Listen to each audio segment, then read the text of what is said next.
Alafia. This is Yeyefini, Iyalo de Yeyefini Efumbola de.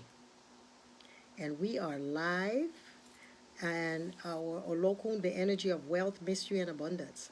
So thank you so much for joining the show today, the Ask Yeyefini Show, where we will have the opportunity to learn a little bit about Olokun. And as I log in here, I'm just going to thank each and every one of you for joining me today. It is really an honor and a pleasure for me to be able to come to you today, because I love Olokun. I love all of the things, the mysteries of Olokun and that. So I am excited. Y'all know I stay excited. Excited about this opportunity today as I am going live on this platform. So I'm trying to find where I am on the computer. Y'all know I'm special. No, it's not there. Okay, there it is. Okay. So here we are on the Ask Yeyefini Show on the 2nd day of February. So it's 2/2/2020. Excited to be here joining you, knowing that the things that we're doing is to elevate ourselves, our consciousness, and our divine self. So welcome everyone to the Ask Yeyefini Show.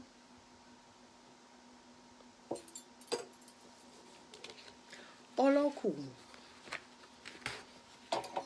the energy of wealth, mystery, and abundance.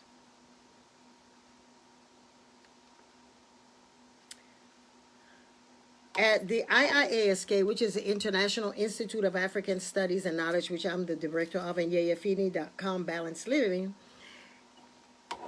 every year our spiritual temple, our annual celebration for Olokun, during the month of February, it invites you to honor our connection to the things that are not obvious or hidden in plain sight.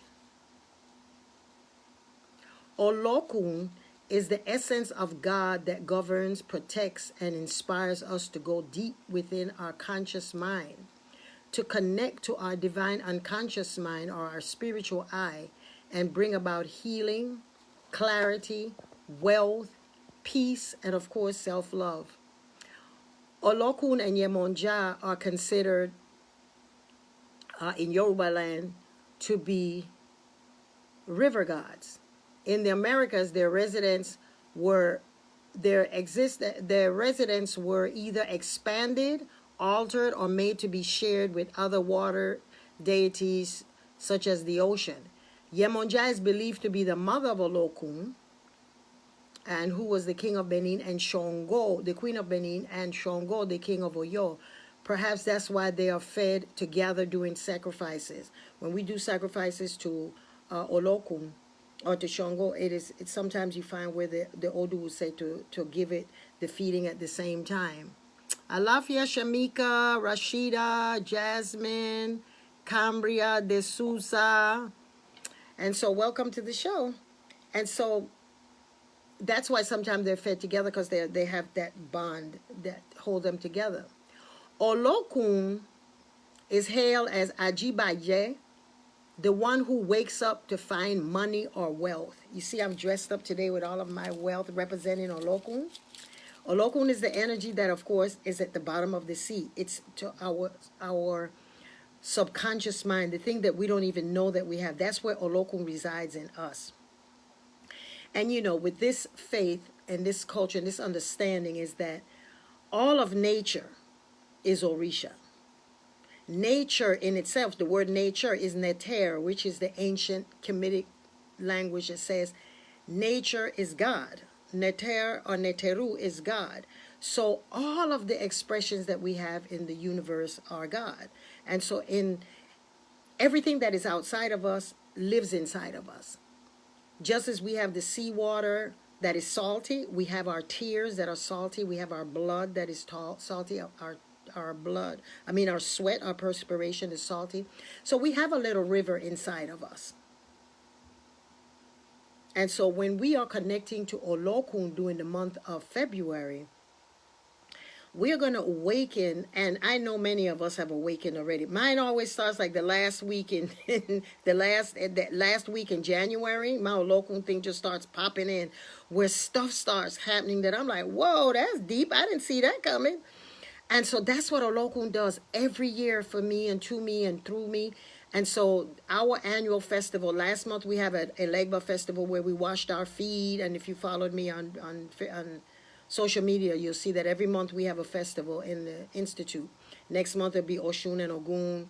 Then we have Shango. Then we have, and so all of the Orishas are honored. So last month we had a Shu or a Legba. So we started off the new year with our party of opening up ourselves, the little child in us. And so we have, annually, we have this fabulous service, a ceremony for Ibeji and Elegba and Eshu. This year we didn't have Ibeji yet. So we'll probably have it when we have the Yemanja festival.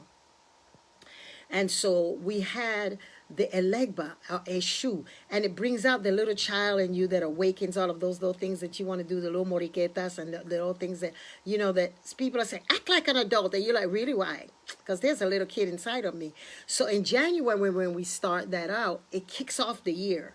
Then the little child wakes us up. And sometimes some of our children, our childhood triggers come in. Some of our childhood issues come up during the first month because we're waking up that little child, and some of it is a happy child and some of it is not so happy a child. Some of us are recovering from abuse. Some of us are from abandonment. Some of us are just having a balanced childhood, but now as adults we find that we have to connect to that little child to make moves in our lives. And so we awaken that. So when Olokun comes in, it's like, whoa, I didn't see that coming, because it comes from underneath.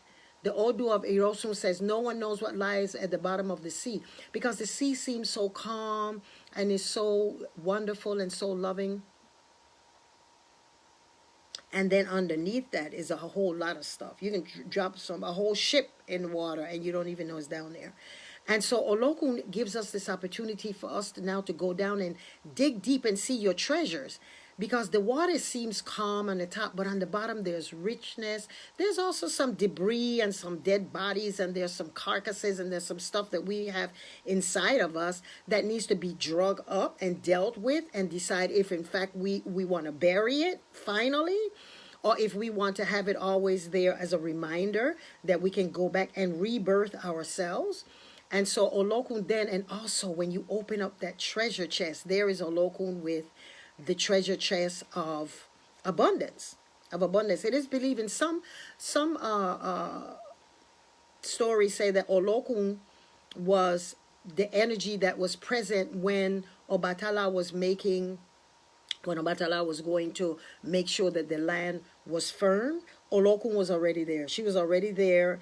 And when Obatala came to make the land, to put the land and to create human form, Olokun was there. So Olokun has always been there since the beginning. So Olokun is the divine memory that we have. And that's why we sometimes call it our psychic or our subconscious self, is the part of us that when we go through situations in our lives that are obvious and we trigger them and we put them in our memory, our unconscious self, our subconscious mind does not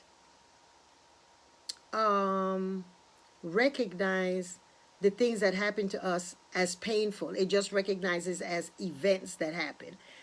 And so whenever we want to connect to it and go to it for a cleansing or a healing or just acceptance or recognition, then that's when our memory is triggered, and sometimes it comes in a good way and sometimes it doesn't. And so when it comes in a way where you want to celebrate, you remember that thing with joy and you go back to that place that is so happy. And when it is not, then you go back to that place where it's in mourning and it needs to open back up. But our psychic ability, our spiritual self, our soul energy is there, and it's just there. And whatever we want to receive from it is there to give us. And whatever is there that we want to release from us is there also to help us. And so Olokun Ajibaye, the one who wakes up to find money and wealth, that is the energy. In some traditions, Olokun is considered male, and in some tradition is considered female. The Olokun that I received many years ago, over 40 years ago, I worship Olokun as the female the first 6 months of the year, and then the next 6 months I honor her as a male. So it's different. There are different traditions that say different things. I know it works for me like that, so that's how my Olokun works.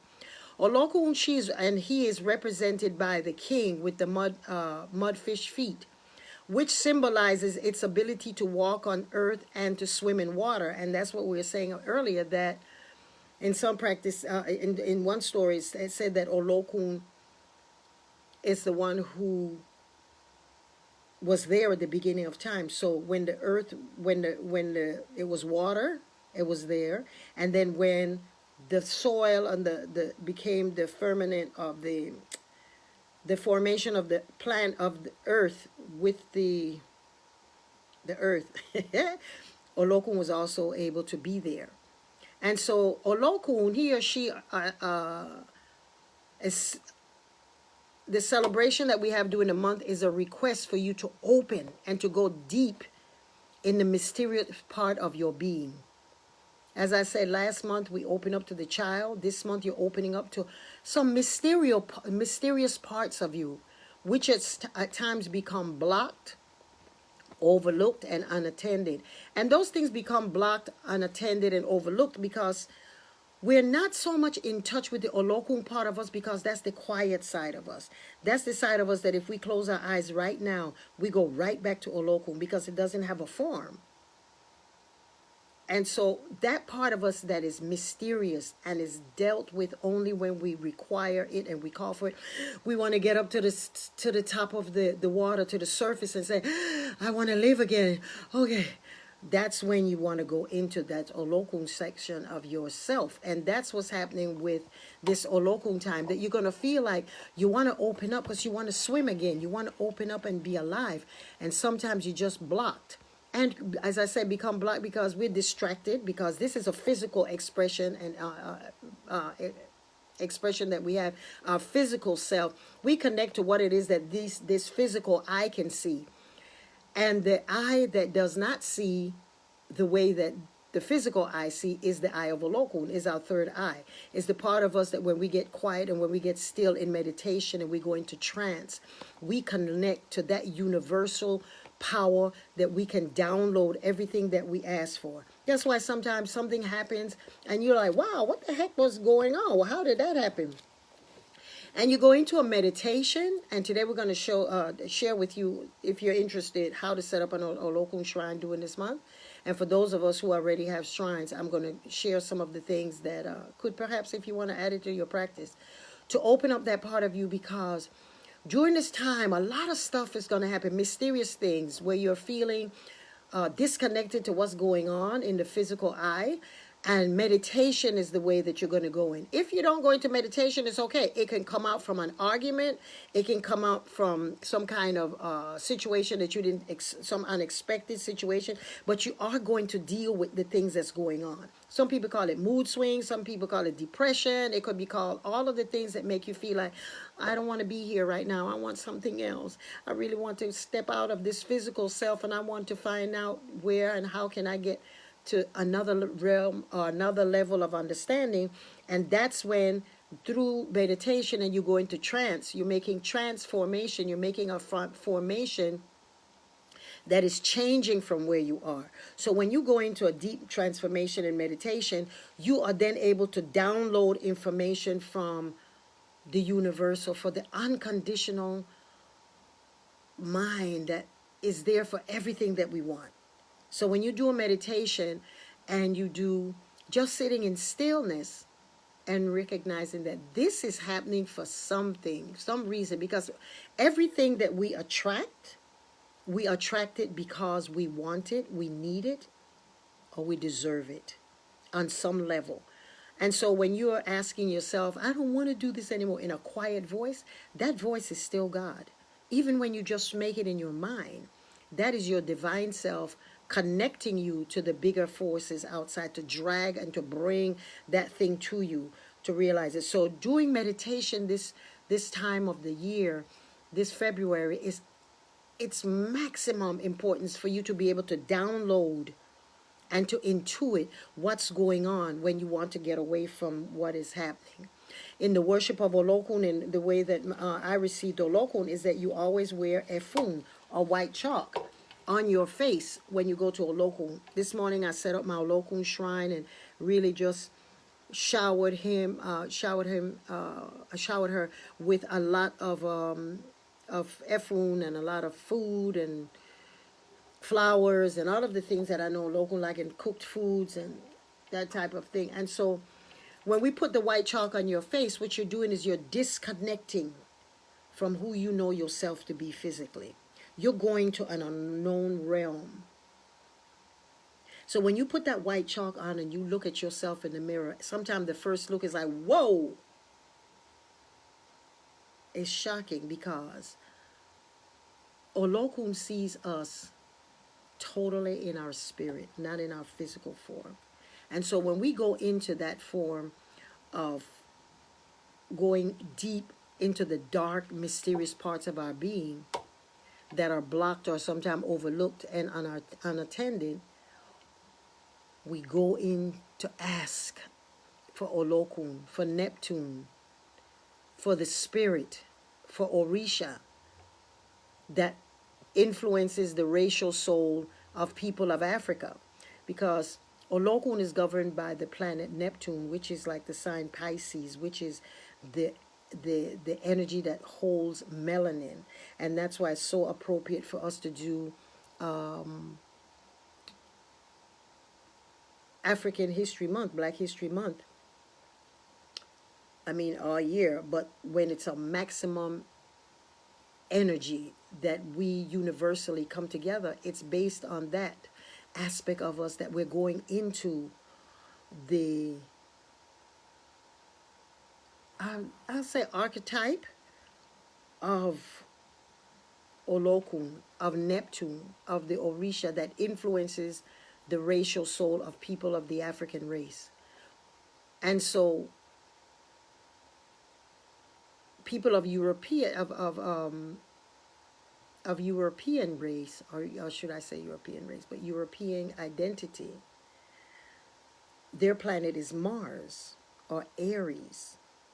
That is a planet that governs people of European ancestry. So of African ancestry is Neptune, is that part of us that's deep that we don't recognize. And today, in many communities in the New World, we see the visible effects of people living together in various cultures without a common spirit holding them together as a spirit and as a source. And so when you don't know what is your racial soul, what is the thing that binds you together, because we have several levels of our soul. And so one of them is, how is it that we as people of African descent see the world? How do we, and this is based on our spiritual development, the way that our spiritual development came through our ancestors, through melanin, the effects of melanin on the skin, the effects of going deep within, the effects of having a connection to community, and one that absorbs every culture, one that absorbs and turns it into something else. That's water. That's what water does. And so what we see in this new world, we see the visible effects of us not knowing what racial soul, what cultural soul do people of African descent ascribe to. And so if we are to regain faith in ourselves or in our community and the world, it would be wise to take this opportunity during this month to explore, to enlighten, to educate ourselves and the Western world by removing many of the misunderstanding, the ignorance, and the shame surrounding indigenous traditional spiritual practice. And that's why I wanted to do this, is so that And basically, all of us are African. And so all of us have the opportunity to go in and to learn more about our brown brothers and sisters. And we ourselves have the opportunity to learn more about ourselves. The ancient wisdom teachings of Africa and its spiritual system its rich legacy is available to assist us through the spiritual work of Olokun. When the behavior of those in communities change radically and drastically, and as we see this going on today, it's very radical, drastic changes that we're having. It is the call of spirit for community to be healed.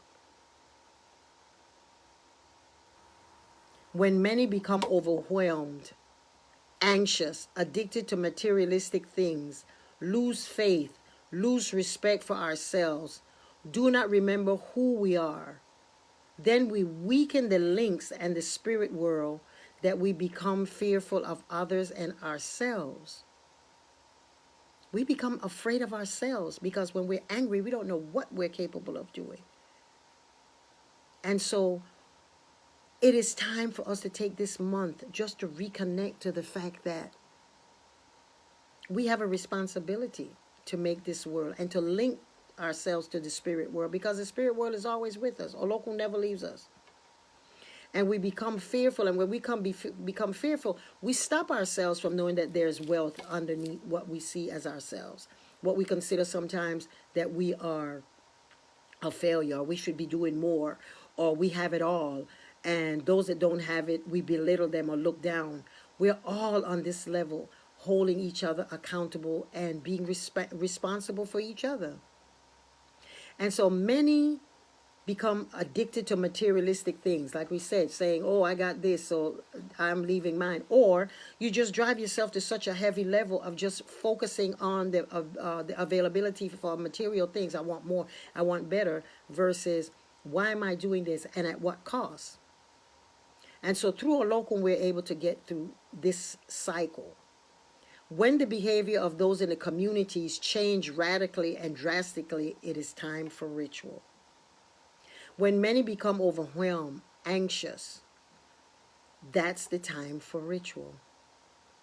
When elders forget their responsibility to pass on the tradition, we then resort at times to violence, to anger, to greed, to drugs, and abuse of the power of community and the power in community. So we have to hold ourselves, even our elders, accountable to the fact that sometimes we get so distracted by the mundane world that we forget our responsibilities to pass on the tradition.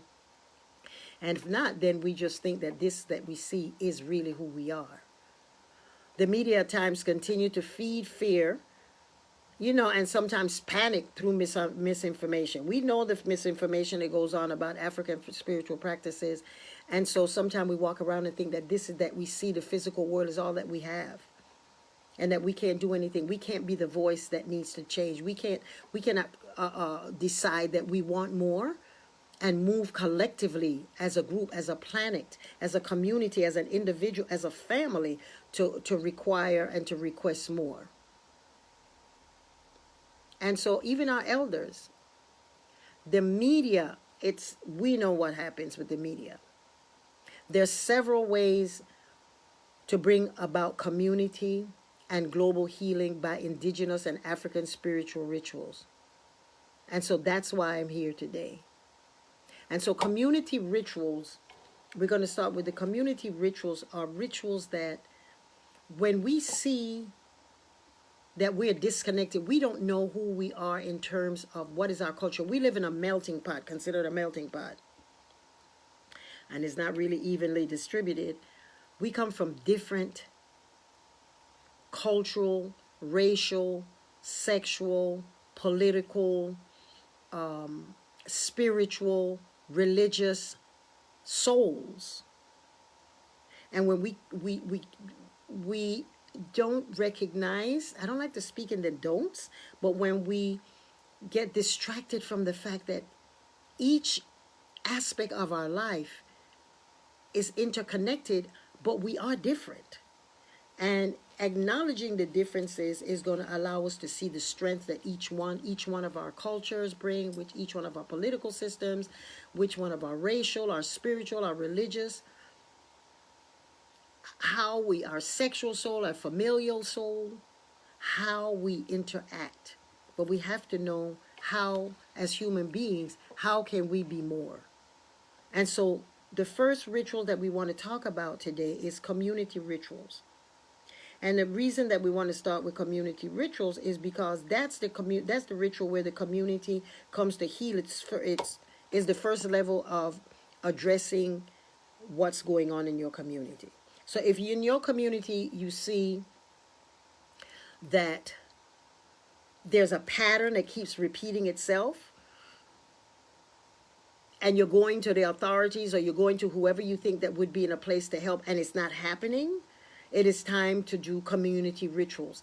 Every year during the February Olokun cycle, community rituals work so fast. It's unbelievable. Because we're able to go back to know that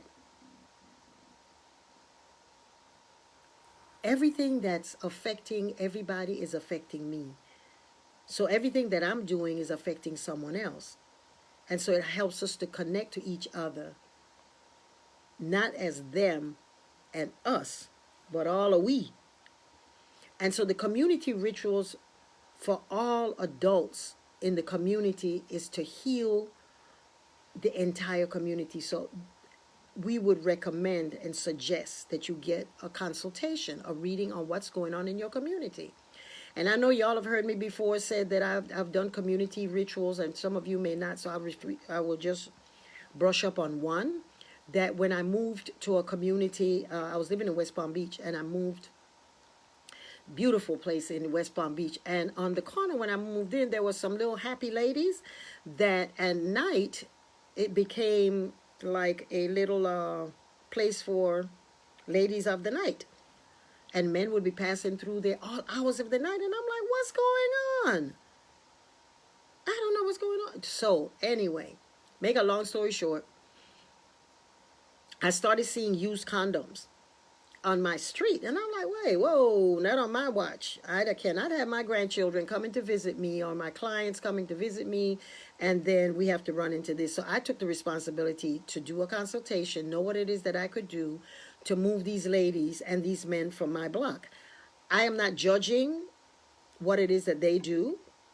My thing was I'm removing them to make my space safe for me to do what it is that I came on earth to do, which is to empower the people to empower themselves and use the empowerment to change the world. And if I am not balanced, and if I am being distracted, or the world, the energy, the energetic field that I'm living in is not the one that I have created for myself, then it's time for me to do something. So I went ahead, did the consultation, and did the ceremonies right on the crossroad where we were living. And I did the ceremony within, I think it was maybe about 2 weeks, 3 weeks the most. The traffic stopped. And one of the things that really, really got to me was there was a little girl that came, I heard someone yelling at someone else, and it was like 2 o'clock in the morning, and I ran out. I looked through because I lived in this very big house. Y'all know I like big houses. And so I went outside to the gate, and I saw this little girl, and this man is cursing her and just cussing at her. And I looked at her face, and she looked young. She looked like she was about 12 years old. She had on some little shorts and a top, looked like a little matching outfit for a little 12-year-old would have on. And so this man is cursing on her and telling her, stand out there, and blah, blah, blah, blah, blah. And he's just yelling at her. So she's passing by my gate. So I come outside of my house because my house was, it was a gated, my house was gated. So I came to the gate, and I'm looking at the young lady, and I said, are you okay? Are you safe? And she's looking at me, and her eyes are saying no. She couldn't even move her face because the man is in the car across the street looking at both of us. And her eyes is like, no, I'm not safe. She didn't say anything. I says, do you want me to do something? She said, yes. And in that moment, my heart was so filled. I was like, what is this? I knew in that moment that that man had grabbed that girl, because the way she was dressed, she wasn't dressed like a prostitute. She was dressed like a little kid. And he was trying to put her out. And I recognized that.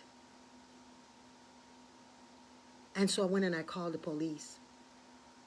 And by the time the police came, she was standing by my gate just crying. And he said, get your... And she's crying. And by the time the police came, they took the little girl and put her in the police car. She looked at me and she smiled. That made me just bawl.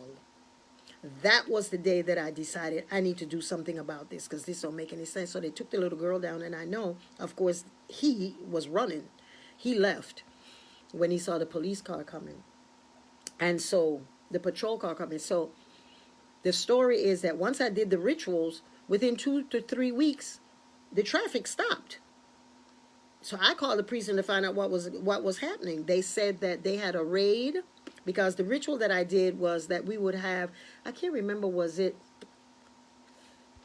20 blocks in the north, 20 blocks in the north, south, east, west, whatever. I can't remember right now. But I claimed that spot as mine. And my family and my community and the people who came to visit me and who came to be serviced by me, and the people that I was looking forward to hang out and to party and to have a good time. And so in doing that, they disappeared. The police saw, they had a raid and all of the prostitutes were gathered up and they went wherever it is that they went. I was not judging what they did, because that's the oldest profession. I was like, on my block, we can't do this.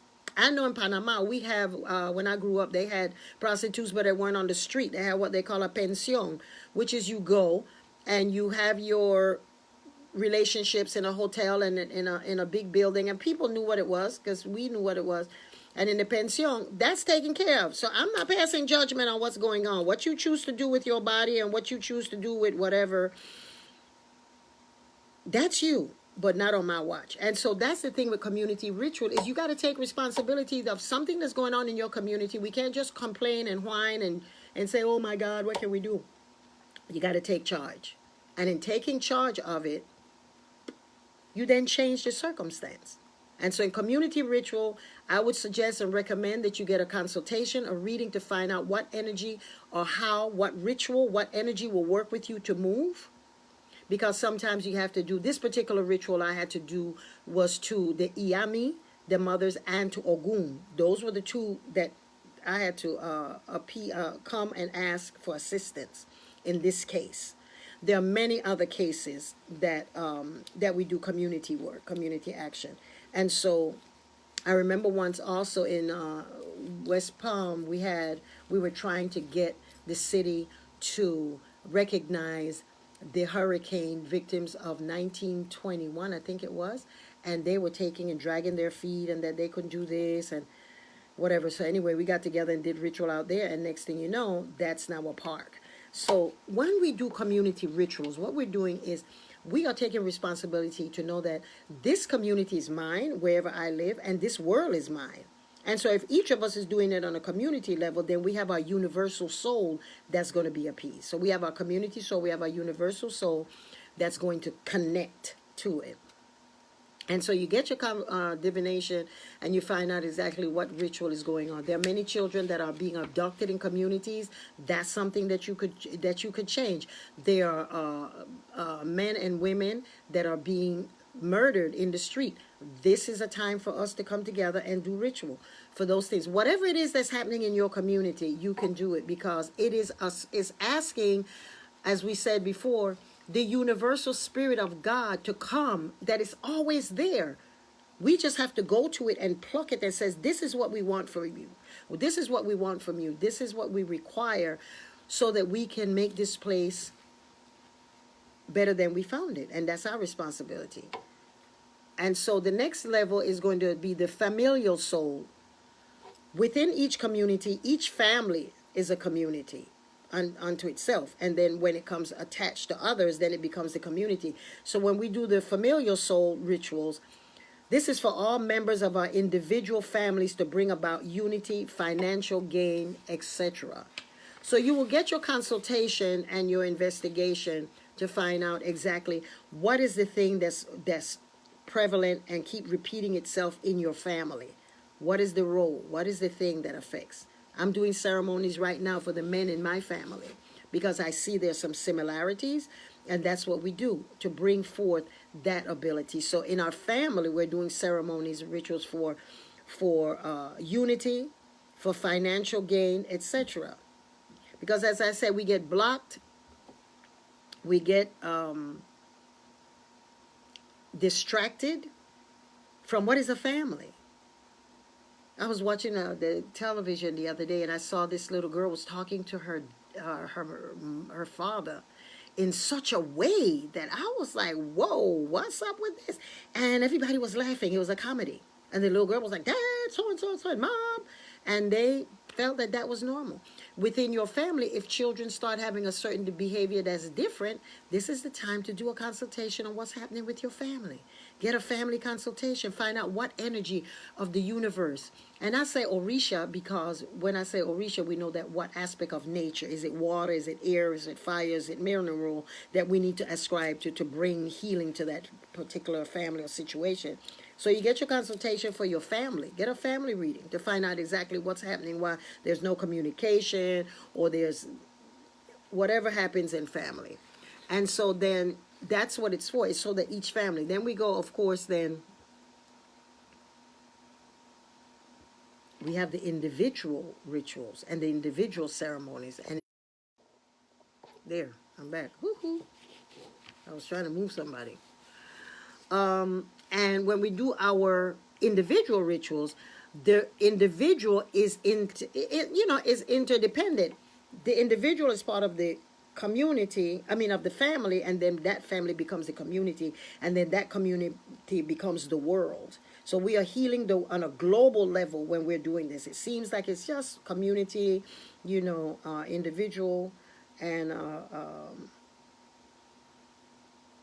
community and individual, but it's not. It is actually we're doing it for the world, and so our universal soul will be happy. Our universal soul will be able to come in and see the difference, and we can shift this thing that the reading of the year that we conducted on January 1st said we must do prayers for Egbe, because Egbe Orun, our divine double in heaven, some have become they're unearthed this plane, and today being such a powerful energy, fabulous, phenomenal year that we won't have, where we don't have the same digits. We cannot. There's not one.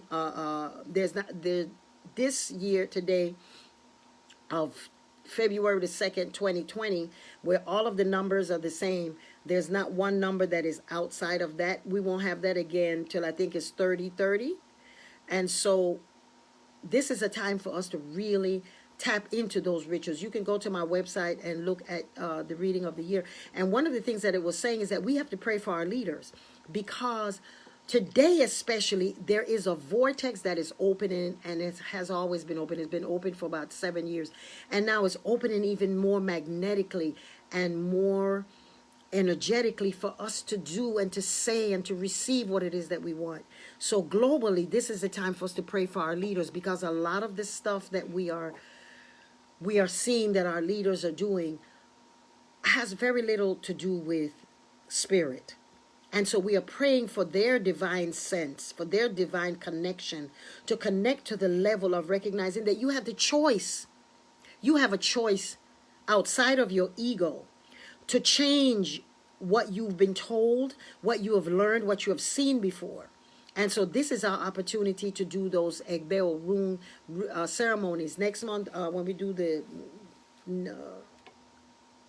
ceremony for March, the newsletter, I'm going to bringing some ceremonies for Egbe, because our Egbes are looking for us. As a matter of fact, if any of you know where and how we can get Egbe initiations, please send me an email. I'm looking for someone that will be able, because the Egbe that I've done and taken people to Nigeria to receive is such a dire necessity right now that we can't wait to get the money, get the funds to go to another continent.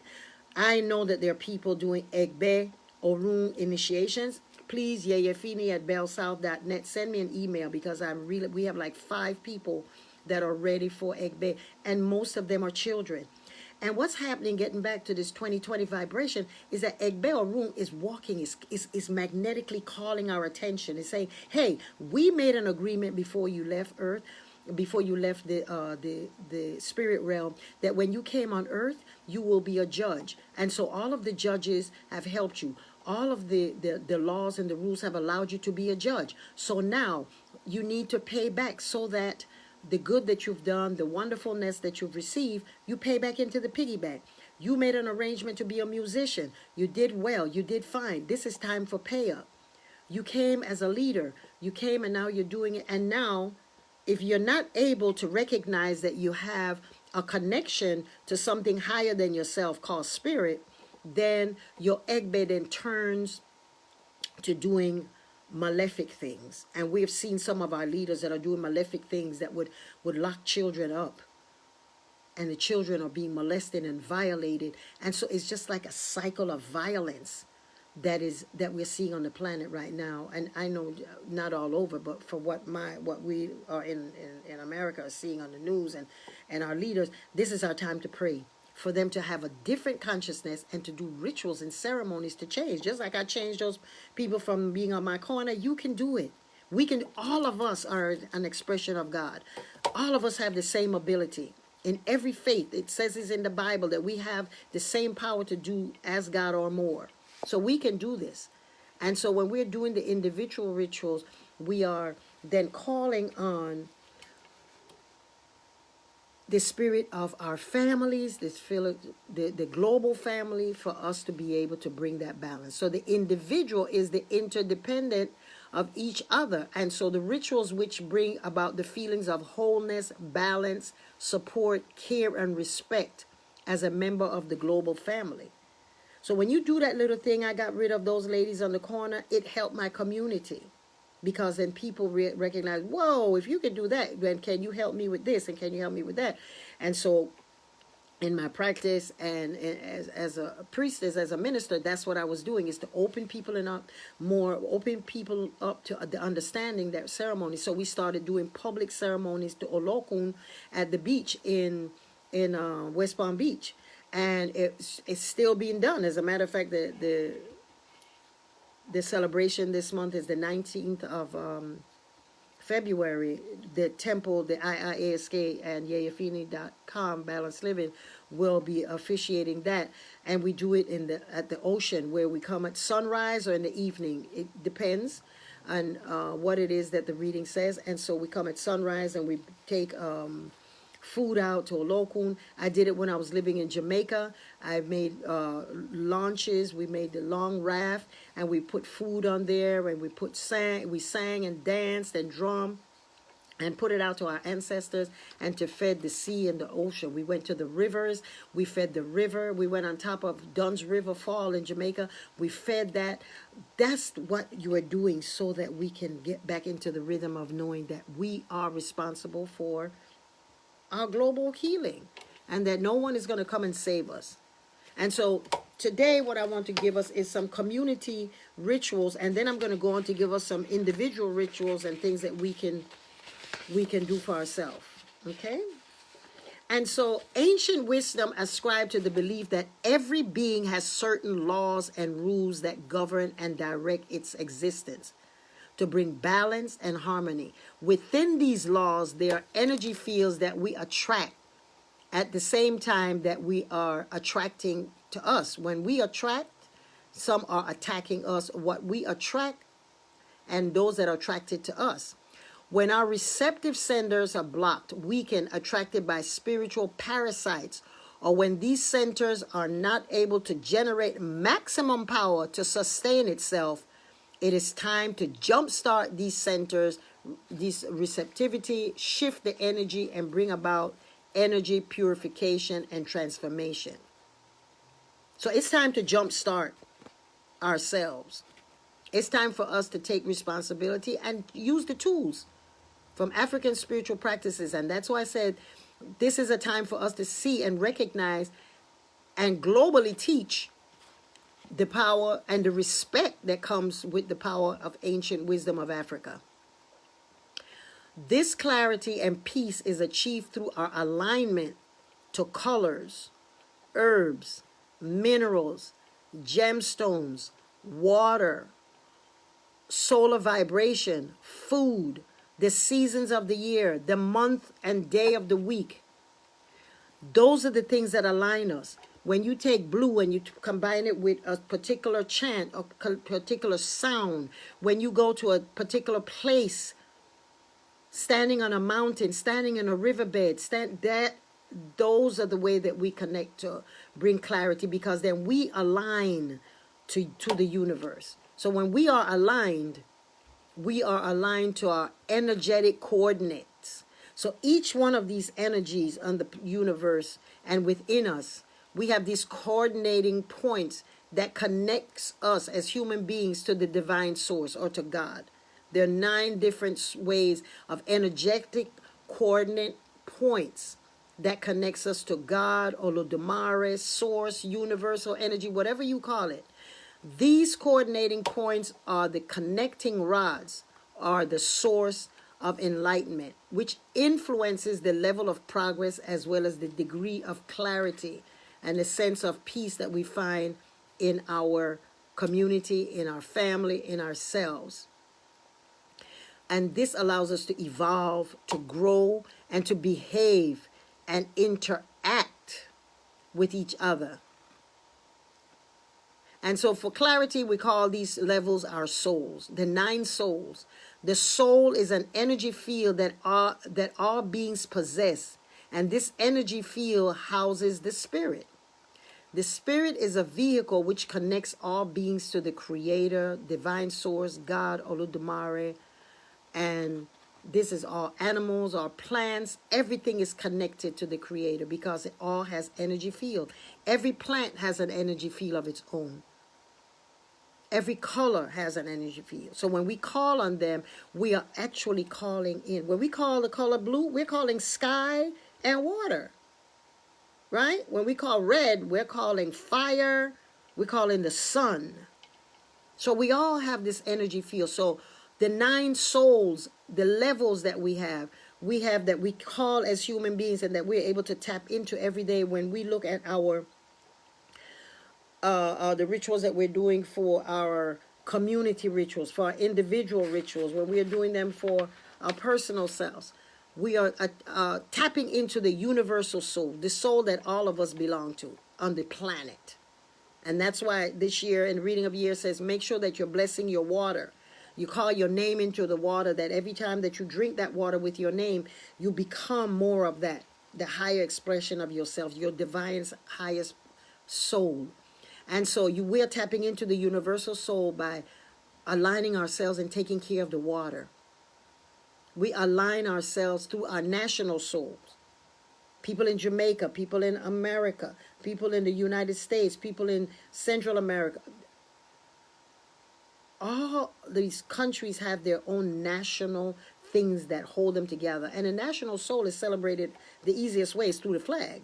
Because the flag represents, hopefully, the intention when that country was established, that it represents the call of the people. And so when you tap into the levels of ritual, you're tapping into your universal soul, which is the world, the planet. Our national soul, what country we're from, that we find ourselves. Our familial soul, what family. Mine is the Efumbolade, Roach Efumbolade soul. Your cultural soul, what is it? What culture are you? Do you eat with your hands? Do you eat, do you use chopsticks? Do you the culture, the things that shows what's the level of respect for parents, the father, the mother, what's the role, what the cultural soul, the things that hold that together. Then you have your racial soul, which is addressed in February, your racial soul. What race are you? What group of people are what racial ethnicity that you are from? So that's your racial soul. And then you have your sexual soul. Are you male or are you female? Then you have your spiritual soul. What is your ashe? What is your odu? What odu is it that you came on earth to do? What is the thing, the expression? What is it that makes you feel good? Is it yelling, hey, hey, in that chanting way for you connect you to soul? Or is your soul the one that goes to quiet? And both of them are fine. It's whichever way that you connect to spirit. Then you have your religious soul. The religion, the thing that religion that ties you into who you are. How is it that you see that your ancestors lived, knowing that there's always something better than you and bigger than you, and that thing is called source or God or whatever name you have it? How do you connect to that? How does it look for the African religious soul that ties you back to who you are? God looks like an African. So your religious soul is not your denomination. Is what is it that reconnects you to who you are. And then, of course, the last and most unimportant but very important is your personal soul. That's the one that we're doing the ceremonies for, your personal ritual, your personal soul. So we have your universal soul, we're all brothers and sisters. Your national soul, our flag will tell us. Our family soul, the things, the patterns, the things that we hold dear to us, rice and peas and whatever it is that you do in your family, or the rhythm that your family have, that they're strong, hard workers. Your cultural soul, the thing that aligns you to who you are culturally. Your racial soul, what race do you belong to? Your sexual soul, if you're male or a female. Your spiritual soul, what connects you and what brings forth that feeling of God. Your religious soul, spiritually and politically and nationally, what ties you in to know what your ancestors did and brought you to this point. And then your personal soul. And so in those different levels, that's where we're going with Olokun, is to address all of that. That's who Olokun is. Olokun is the package of holding all of those aspects. So when you do ceremonies and rituals to Olokun, you are waking up those aspects. Those 9 souls then trigger and draw down, and you're able to intuit. So during the month of February, it's such a powerful month, because that's when Olokun or Neptune is able to then speak through us and with us. And so today we're going to talk about Olokun and its colors, and so that you, when you're doing your ceremonies, these are the things that you want to put in, that you're trying to bring forth. When we're doing prayers for our national soul, we would be using the energy, the flag, visualizing, seeing what it is that we're doing, seeing our leaders, seeing them in a place of peace, knowing that what it is that they're doing now doesn't make any sense. When we do our universal soul, we take responsibility to recycle. We take our responsibility to leave our little footprints on earth. When we're doing our sexual soul, we're looking at what's happening with our women. But mostly, how are we going to heal our men? So we call on that energy. We're going to do rituals for the sexual soul, because our men need healing. Our women need healing, so we can connect to that aspect of us. Our spiritual soul, how are we, our cultural soul, how are we going to put our children into rites of passage programs? How are we going to pray and ask our shrines, our ancestors, to bring programs for our children? Find them, the programs that already exist. Where are they? Let's find them and put our children in them, so that our cultural soul, we know that we have a culture to uphold, to bring, that brings forth the drums and brings forth to the healing and the liberation of our spirits through ceremonies. And so those are the things that we can be using. All 9 of our souls can be connected at this time to bring healing to our planet, to ourselves.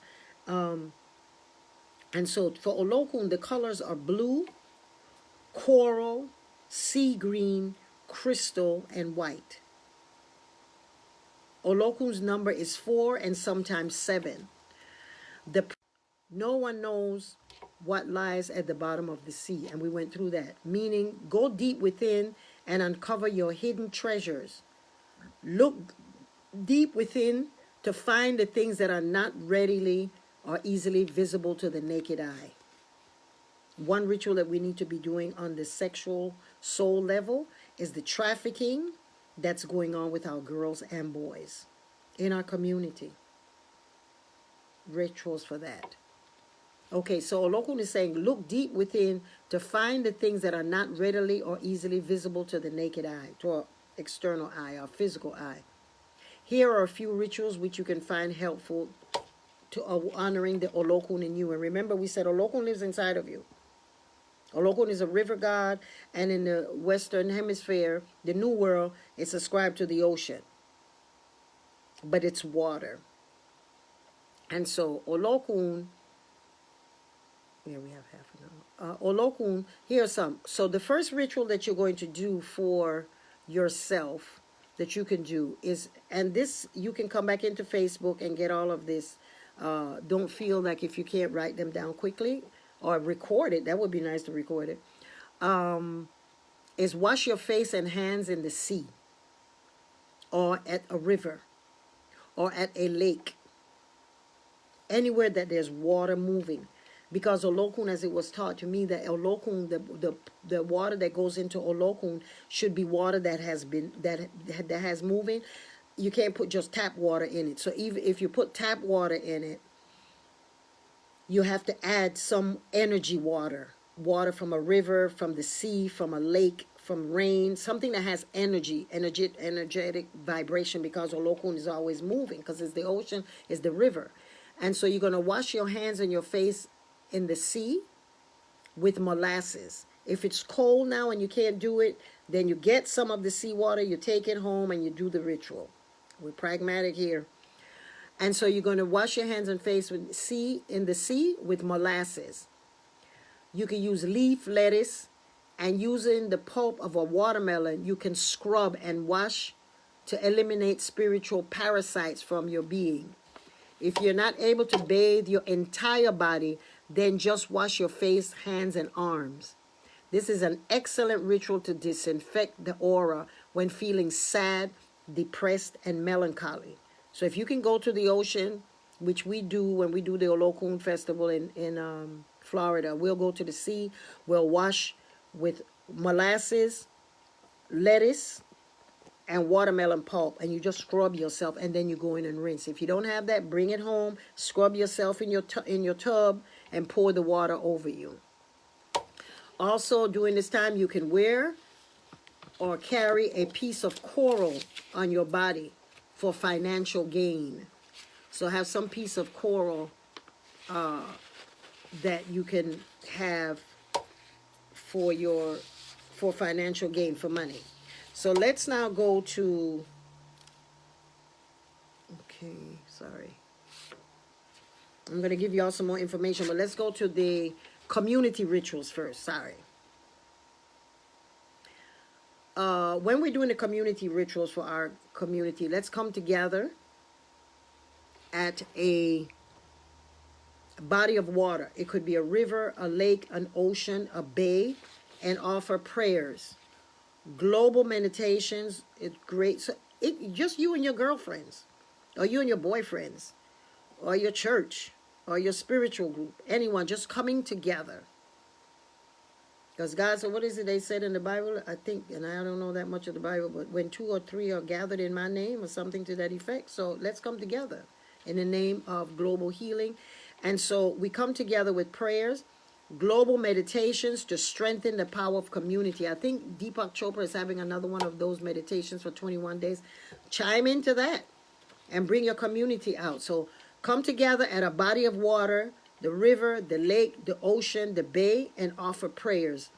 Global meditations to strengthen the power of community.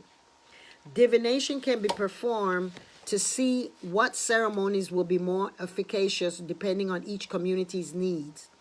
Offer molasses, liquor, flowers, cook food as a way of deepening the levels of gratitude for spirit support. So what you're doing is just, when you put that stuff in the water, you put the flowers, the cooked food, you're feeding the fish, which are the children of Olokun. That's another class when we go into the ancient knowledge of who's Olokun and the Apatekis and that. But right now, this hour and a half, I wanted to just focus on, because the other stuff you can pretty much Google it. This information I want us to have so we can have this rich thing that during the month we can work with. When we go down to Costa Rica for the self-love holiday that Oyabumi is doing. We're going to do the celebration for Olokun there as well as I'm doing it in Florida on the 19th. And so when we come together with the molasses, the liquor, the flour, the cooked food, we're deepening the levels of gratitude. So we're saying to the universal pool, thank you that I know I recognize that whenever I want something, you're there and you pull from it. That's reciprocity. You're giving back. So now for the familial rituals, or the rituals for your family. So each member of the family can clean their head with a dried coconut, which I have here to show everyone. You get the coconut and you put efun on it. An efun or cascarilla. The efun here, and you're going to paint the coconut. This works miracles. I use it all the time. I get a head feeding and I perform a head feeding on myself every 16 days because this head needs it. And if I can't, because this is my go-to drive-through head feeding. So you do it, you take it, you paint it, and you take it and you roll it all over your head. Roll it, roll it, roll it all over your head. All over your head. I'm not doing it because it's going to mess up my makeup. Hee hee. And so you're going to rub, rub, rub, rub all over. And each member of the family, you go get if it's 5 of y'all, get 5 coconuts. Don't try to do 1 coconut for the whole group. It's not going to work because everybody has their own ori. That's another class. And so you have your own divine head, your source you came back with, and you have an arrangement, an agreement with your head. And so that you could do that. So we're doing each member of the family, you clean your head off. Even the little baby has their little thing too. And you clean off that head, and then you roll it all over the head, and you pray, and you ask for mental clarity that you want. May my head be clear of any and all negative thoughts.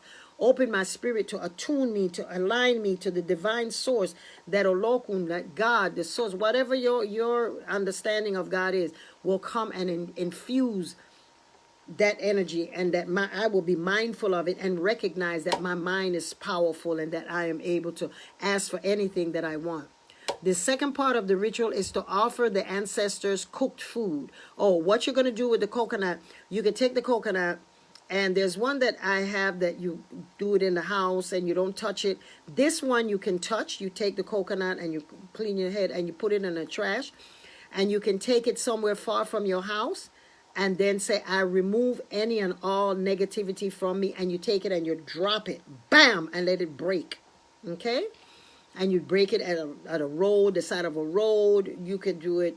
I never do it at the crossroad because I don't want to be in a place where I have 4 different ways that I want to go. So I do it like at the base of a tree, or on the side of a river or something like that. By the hospital, you can do that to break anything, any thoughts of any illnesses that you're having. And so you can do that there.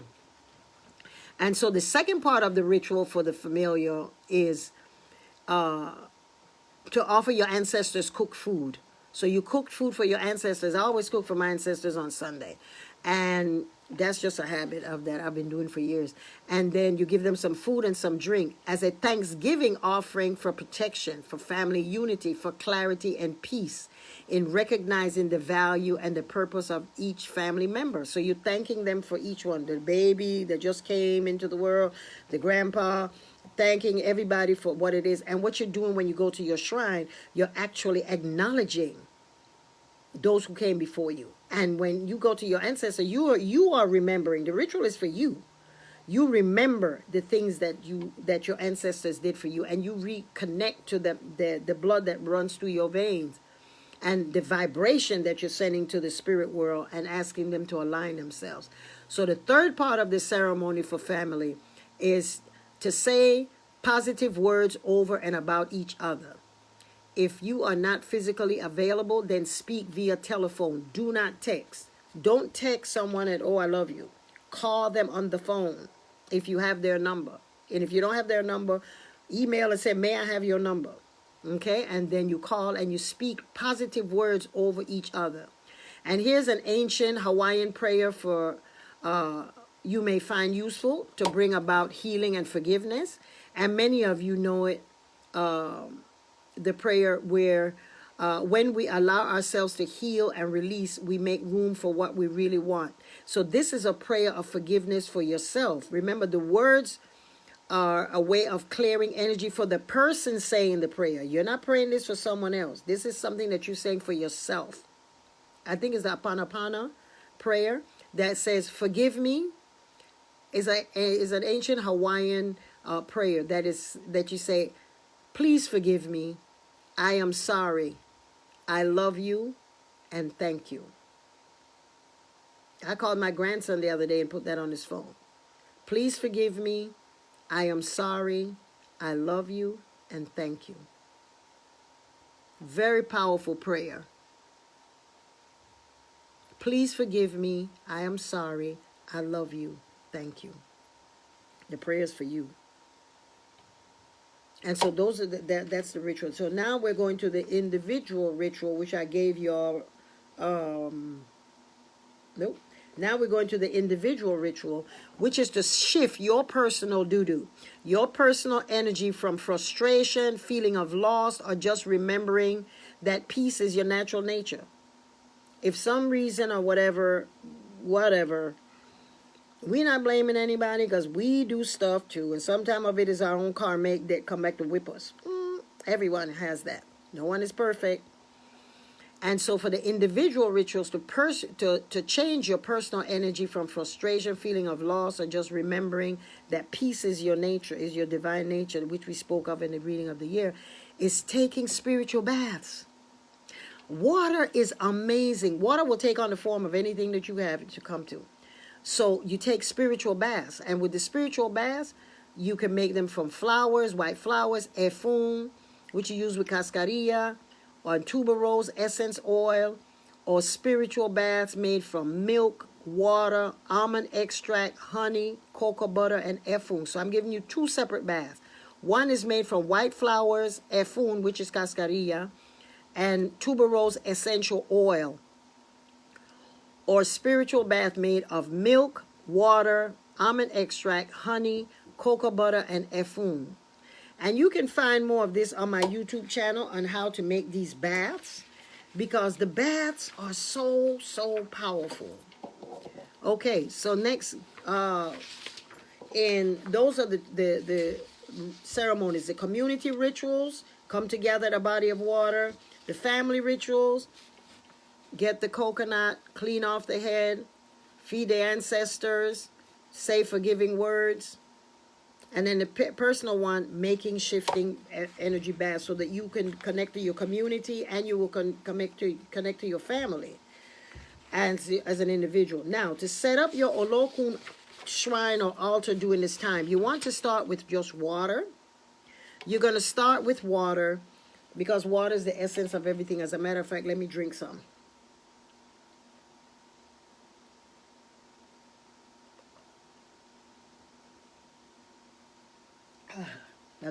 That was prayed on. My new thing is I walk around with water that I pray on in the morning, and you pray the prayer that was given in the on my website as well as in the reading of the year. So pray and call your name into your water, whatever your name means. Glory, or if your name is from your grandmother, may her spirit come into the water. All of that. And then you carry this bottle of water, and whenever you need water, you just pour it into your glass. It is so powerful. It's the first water that you drink every morning. Pray over it and have it with you. And the last water you drink as well to empower you. So when you want to set up your Olokun shrine, you're going to start with water. You're going to have a big container of water. You can start. Today I went, the other day when I went out, I was connecting stones. You can collect stones, different stones. And you can buy shells. They have those shells at the dollar store. And you can put shells in a bowl, like you're creating a little sea. So you put your little stones on the bottom. You have your shells on the top. And at that space, you want to put a blue candle that you're going to pray. And you're going to have lots of efun. Lots of efun to use, because you want to cover your face when you're doing your meditation. And then, of course, you want to use it sometimes. There's a powerful Olokun ritual that you can do to just paint yourself entire white when you go to sleep, if you have a lot of distracting dreams. And so when you set up your altar space, you're going to have a white cloth, which the energy of white is one that absorbs and can clearly represent in in the universe. And so you're going to put the white cloth, you're going to get your shells, you're going to get your big jar, which, you know, you could get like, you know, those small, when you go to the fair and stuff and you get a goldfish, they used to put it in a little thing that holds a fish. That water thing is about this big, like a aquarium, small one.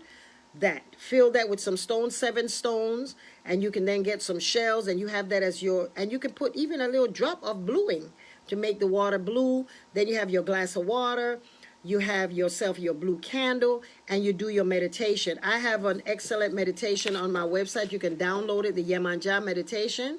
It's powerful, that you could use to tap into and go into your divine self. And you put that there.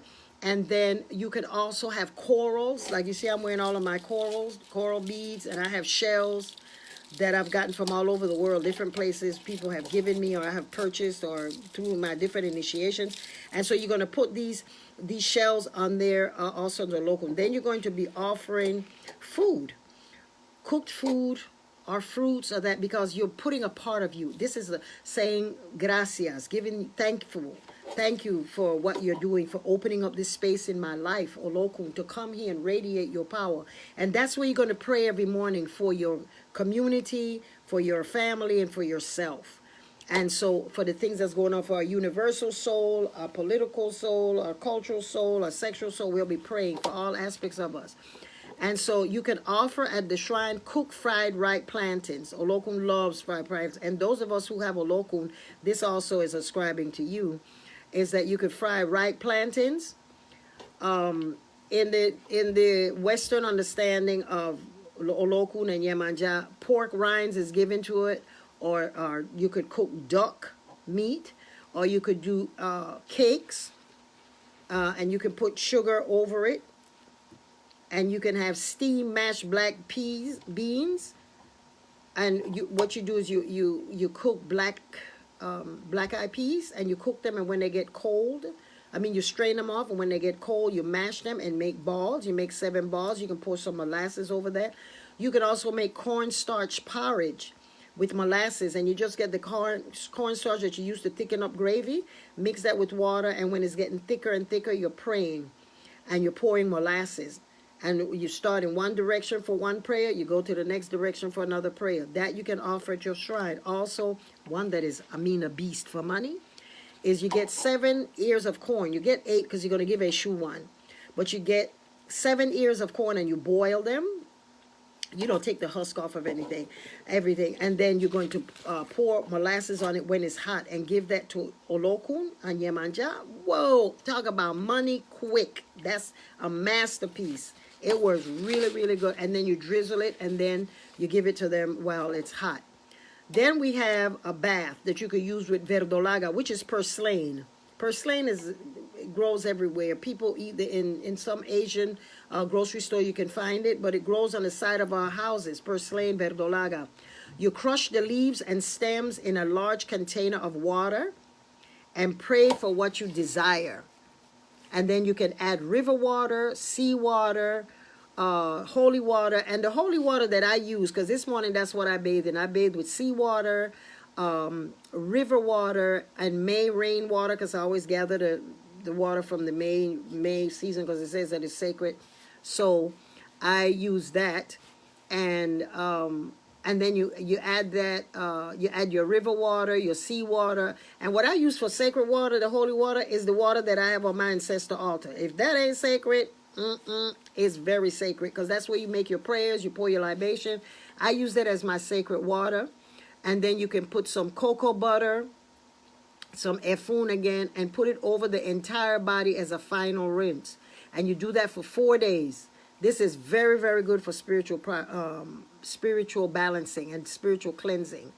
So you put your river water, sea water, your purslane, your verdolaga, and you crush it, and you add all of this, and you add your cocoa butter, your efun, and then you put it to a Olokun shrine, pray over it, and you use that to rinse. So after you soap up and rinse, you throw it, you pour that over. You always praying, always praying. I am affirming Olokun that this month, thank you for bringing me X, Y, and Z.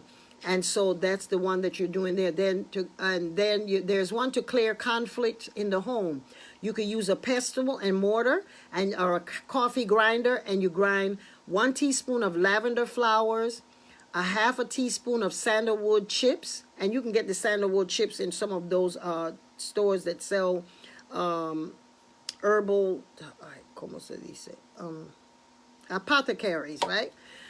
So you're going to get sandalwood chips. You're going to get let me start over. You get the mortar and pestle or a grinder, 1 teaspoon of it, lavender flowers, which grow all over, or you can get the dry one, and sandalwood chips, and half of a teaspoon of patchouli leaves. Those you can also purchase.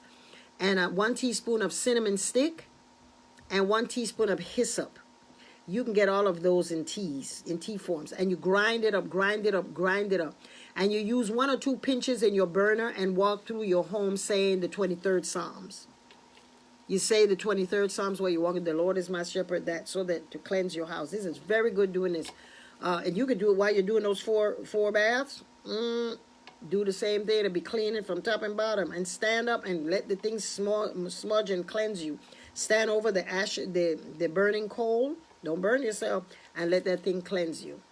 Then there's another bath that you can put a bucket of fresh cool water outside to receive the energy of the dew. And that's a bath that you do with dew, that it dew when it falls at night. Don't put it when the sun is still shining. When you're getting ready to go to bed, put it outside. And you can add a little lavender oil and use it to bathe periodically to calm and to sleep. So you can just save that. I save a whole bunch of different types of water. My house is full of all kinds of jars. And my refrigerator. And I don't keep this particular one in the refrigerator. So you put your little lavender oil in there. Just put the water outside to connect the dew. Collect the dew. You can do it on the new moon. You can do it on a full moon. Or you can just do it tonight. And because it's the dew, the energy that is witness to some of the private things that are happening around you. Some of the blessings that the dew bring down to us. It's coming in that night. And so you put that on there. Then the last, I have 2 more. Okay, one of them is to sit at the river, the lake, the lagoon, or the sea. Sit at the river, the lagoon, the river, or the sea. Any moving body of water. Listen to my CD, Yemanja Meditation. As I said, is available on my website. Or you can download one of those off of online that has some kind of resonance of water and transformation and mothering nature. And that's what the Yemanja CD is about.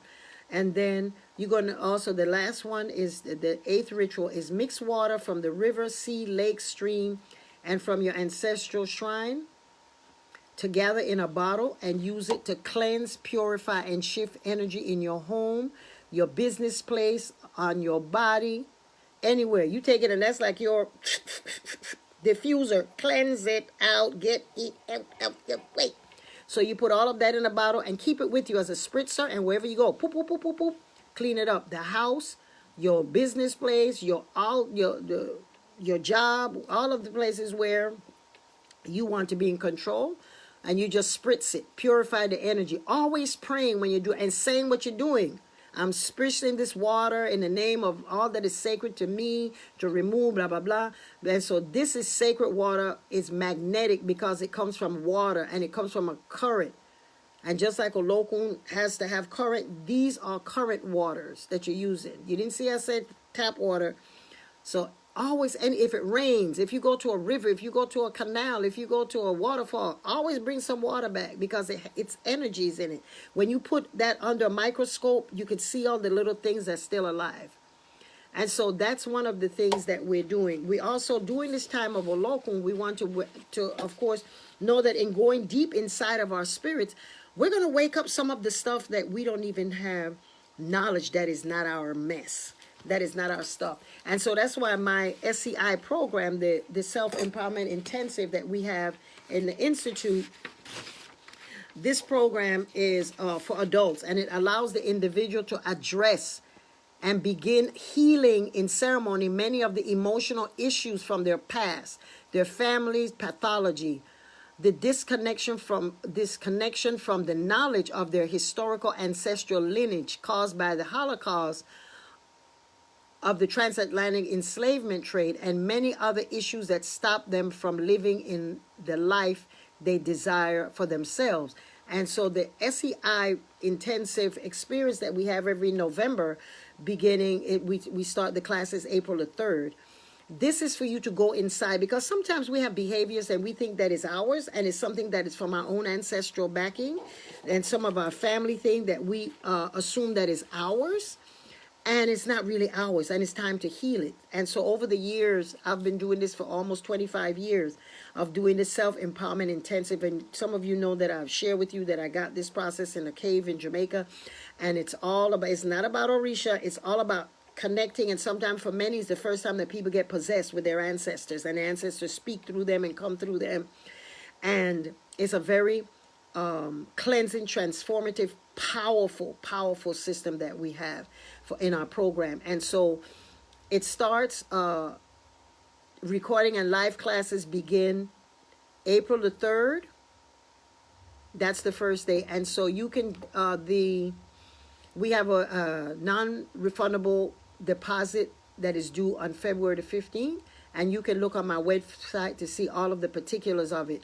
But we only have limited spaces for 12, and so I'm opening up to you because we do still have a few more spots in there, and so that you can, participate, and you can act now if you want to be in it. There are many people. Look on my website, you can see testimonials of people who were bringing through trauma that thought that it was one thing and it was something else, and come to find out that it was something completely different, because when the spirit comes through it. So the classes that we have, and that helps you to come through some of the recognition that some of the things that we are battling with is not really ours. Sometimes it's from our own family, and we are the vehicle to cleanse it. Because in this system the ancestors gave us at the International Institute of African Studies and Knowledge, is that we heal 7 generations of some of the trauma and the things that we have.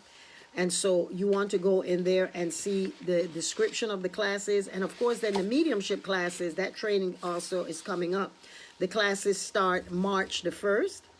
And registration ends March the 1st, and classes start April the 6th. And that is for mediumships. If you ever felt energy to shift around you, I see dead people, or if you feel chills, goosebumps, sudden heat or cold, you are highly developed. And sometimes all of us are intuitive, but some of us hear, some of us see, some of us feel, and some of us dream as a way of receiving messages from the non-physical world. We're all mediums. So this 6 months course is designed to guide you, assist you in opening up your portals so that you can align and your mediumship can come through, and you can be guided by your spiritual quadrant, because you find out who are your spiritual quadrant and who are the energies that guide you through this physical spiritual world from the ancestors and from your ancestry. And of course, then I want to share with you our children's rites of passage, which begins. These are 7 classes that we have for children. The rites of passage are for children between the ages of 12 and 17. And this will allow the youth to address and mobilize against some of the negative effects that face every day as teens.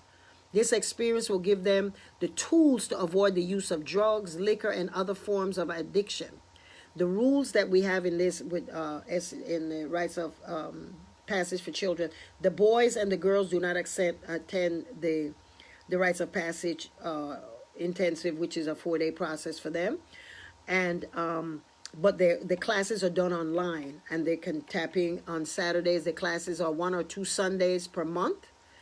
And registration the deadline was yesterday, but we're opening up. Efunlaya said that she will open up. Every society has a way of allowing their individuals within that society to make transitions from childhood to adulthood. And the Yoruba have 6 major graduations in rites of passages: birth, 7 years, formal education, career, marriage, parenting, and death.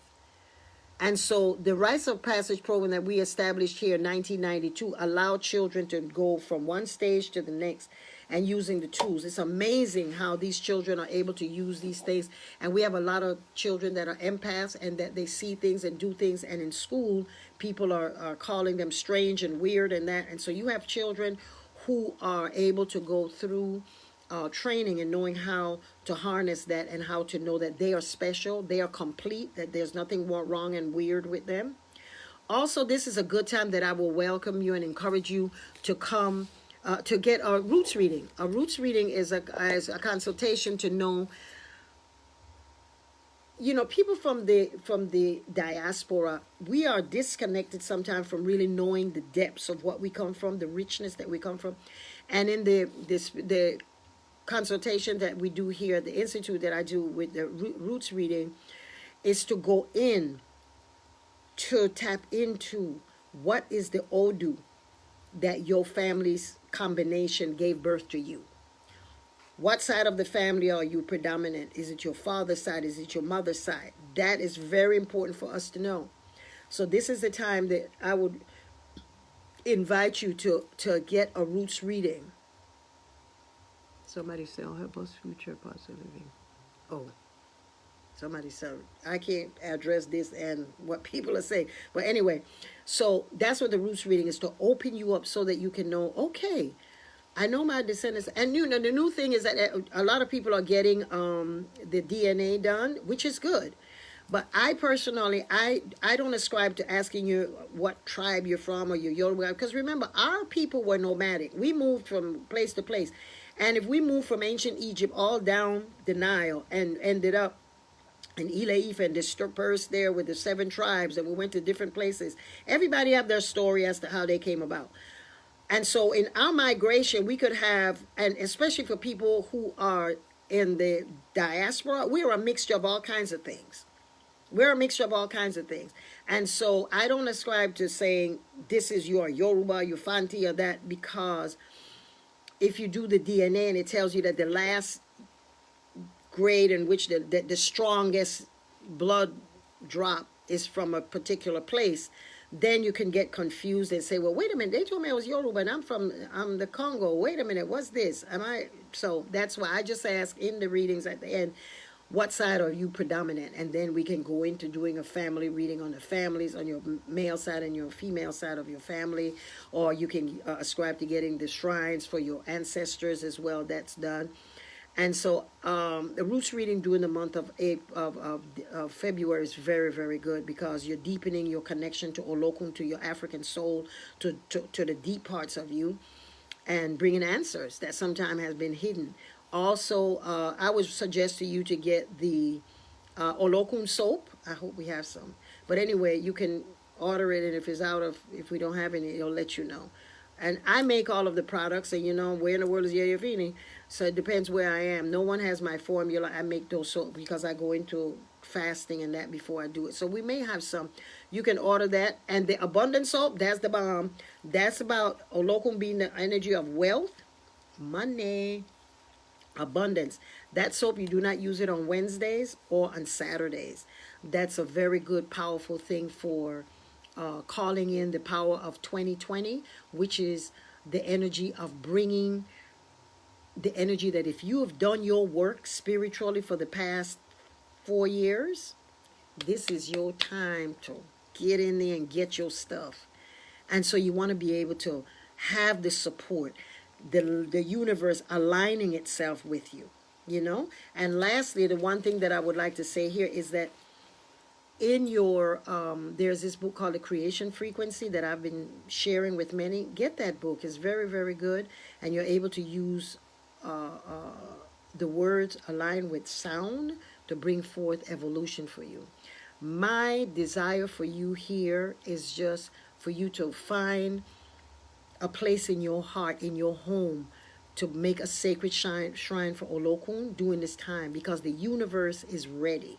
Olokun is ready for us to open ourselves up to the potential of abundance, of wealth. The mystery that we have, that we see outside, is someone else created that from within. The cell phone came from Olokun. It came from someone saying, I want to have an easier access to communication. And they went in and Olokun brought that in. Everything lives inside of us. Everything lives in our depths. And so put on your corals this month. Wear your white this month. Have a sacred day that you're dedicating to Olokun that you can just open up. Heal our community. Heal our families. Heal our individuals. And remember that when we are in a place of confusion, sit still and meditate. Sit still and meditate and just say, if anything that is affecting you or is bothering you and is troubling you, that is important to you, you don't have to go and tell everybody, but if it's important to you, then you say, please forgive me, I am sorry, I love you, and thank you. If it's important to you to get that kind of balance, you don't have to go and say everybody, but if it's important to you, that's an easy prayer. Thank you, Modupwe. Baba mi Olokun, Iya mi Olokun, Ajubayin. Oh, wait, before we go, this is the month of February where people want to get jiggy with Oshun. Don't forget the Oshun Sensual Scrub and the lotion. I meant to put that, so I put it up here. And then, of course, all of my soaps are available. Modupwe, Olokun, Iya mi Olokun, Baba mi Olokun, Ajubayin. Adupwe fun bobo hun ki en chef waloni. Adupwe fun bobo ki asoro. Adupwe fi bobo enya ki bo. Adupwe fun bobo ki nikbatia shetan bobo enya lo sile tire atishi ile kumfu ile tire ki oleri agbara ki oleri alafia. I am saying that Mother, Father, God, Olokun, we give thanks to you. And on this day, I give thanks to each and every one of you for opening your heart, opening your home. And as we leave here and we open our doors, may we open our new doors for connection to love, prosperity, abundance. I just thank you. I thank you. And I see you next month when we're doing Oshun and Ogun. We're doing them together. Woohoo! And so we're having our festivals in Florida where we're doing the play of Oshun and Ogun. So that's going to be fun. So thank you so much. God bless you. May Olokun give you all that you desire, require, and need. I do pray for supporting my ministry. I do pray for allowing me to come into your home, into your life, into your reality. And know that what I'm doing is I'm just trying to empower the people to empower themselves and use this empowerment to change the world. Change our leaders, change the direction that we're going as people, as human beings. To just know that the only thing that is real is peace. So peace. Odabo. Thank you. Have a blessed day.